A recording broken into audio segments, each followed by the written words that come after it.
name is Hani, and I'm an exercise physiologist from Activate Clinic. Today I'm going to share a story about one of our clients who we're going to call Mikey. Mikey has been suffering frozen shoulder for the last 5 months. And Mikey's getting very frustrated because he's losing his ability to do some of his basic tasks, and he's kind of suffering with ongoing pain and gradually increasing limitation on his shoulder. So since the injury, which Mikey can't exactly tell us what happened, it just kind of crept in over time, Mikey has been increasingly becoming more guarded, more protective, and starting to rely on the unaffected side to do most of the daily functions that are required, and dealing with work by using the unaffected side more and continuing to protect the injured side. So Mikey has done some physiotherapy, which involved 5 sessions with minimal improvements. Mikey was given a home program by the physio that involved 1 exercise repeated every day. But again, 5 months on, Mikey's struggling to kind of notice any improvement, and if anything, things are getting worse, not better. So a couple months in, Mikey had an ultrasound on the shoulder, which showed frozen shoulder, which they call adhesive capsulitis, and there was a little bit of bursitis in the shoulder as well. There was no evidence of muscle tear, but because the ultrasound was done a few months later, there is a possibility that there was a tear once upon a time that had healed. But either way, the ultrasound wasn't that concerning, but it did show that there was some fluid and some stiffness in the joint. So when Mikey came to see me for the initial assessment, they were very frustrated that there had been no progress, and they were worried about what they were going to do to try to get things improving. Mikey has been referred to a specialist and had made an appointment for about 6 weeks' time, and wanted to see if there's anything that I could do to help them out and improve the range. So in the initial assessment, I tested the range of motion, and Mikey presented with some classic symptoms of frozen shoulder.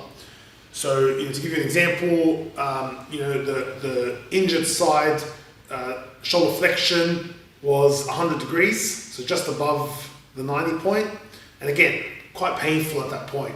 Abduction was even worse. I measured that at 70 degrees, again, with even more pain at that point going out to the side. The other things that were limited were external rotation, so the unaffected side had 90 degrees, and the affected side could only go about 30 degrees, so it was very, very stuck, very stiff here.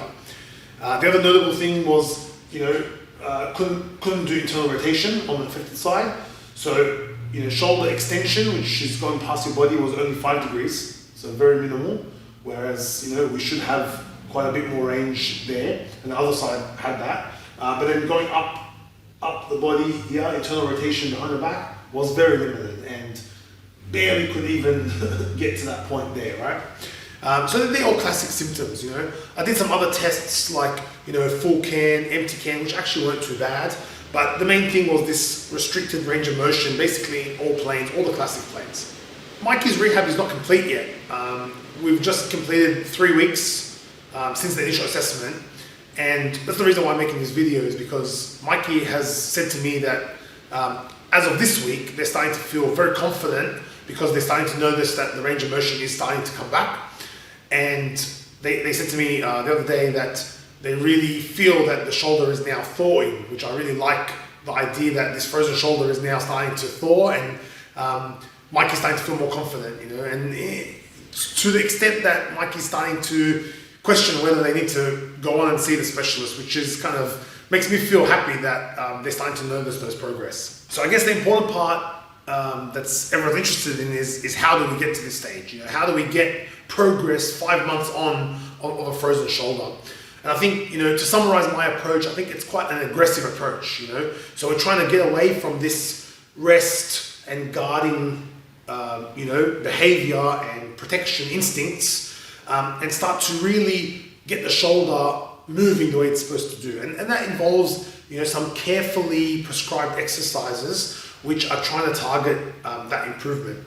So, our approach is, the first step is getting our range of motion back, right? So the analogy I use is that if this muscle hasn't been lengthened to a proper level for 5 months, then that muscle's starting to get tighter and tighter and have less ability to lengthen and stretch.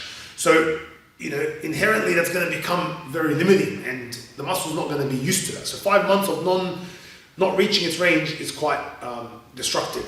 So that's our first step, is to just try to find a way for this shoulder to increase its range of motion. We use a lot of tools and exercises, and that's what I did with Mikey, to start that process of increasing the range. And as of the testing this week, we've seen that the flexion range of motion is now 130 degrees, and abduction is now 100 degrees.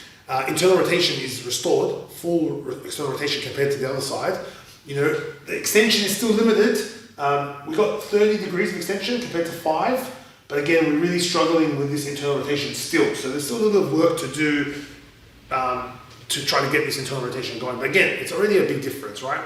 And now that we've kind of seen this range of motion start to improve through the exercises that I've prescribed, mostly done at home, we're now starting to get into strengthening within the pain-free range of motion. So that's the next phase of the treatment. Range of motion still has a little bit of work to go, but we're moving into the next phase, which is strengthening within that pain-free range of motion, so that the muscle now is not only going through its proper length more regularly than it has over the last 5 months, but now we're starting to actually train that muscle again into becoming part of our life and engaging in the repetitive work that our shoulder has to go through. So, that's again done strategically. We're not just going out there ignoring pain and pushing through. We're exercising in a controlled way and gradually progressed so that we can start to catch up our strength as our range starts to improve. Our strength is coming along behind it, and eventually we're going to get to this point where we've got full range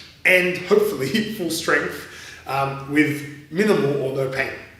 So if you're suffering from a frozen shoulder and you're sick of waiting for it to get spontaneously better, or you're sick of doing therapies that aren't actually as aggressive as what I've suggested in the video, where you're getting massages, or you're getting your shoulder strapped or taped, or you're relying on injections, cortisone injections every few weeks to try to manage the pain, or painkillers or anti-inflammatories, try give us a yell, and we'd be more than happy to assess you, figure out what your specific strategy is going to be, how you're going to get yourself started to get to this point that I'm talking about today, and then help you along the way to reach your goals of whatever it might be, playing golf, that's my one, or helping the grandkids, carrying the grandkids, doing your grocery trip from the car in one trip, doing your hair, and reaching straps and all the basic things that we take for granted when the shoulder is suddenly frozen. So if you need help, if you're in need of some support to help you with a frozen shoulder, give Activate Clinic a call, and we're going to help you just like we helped Mikey.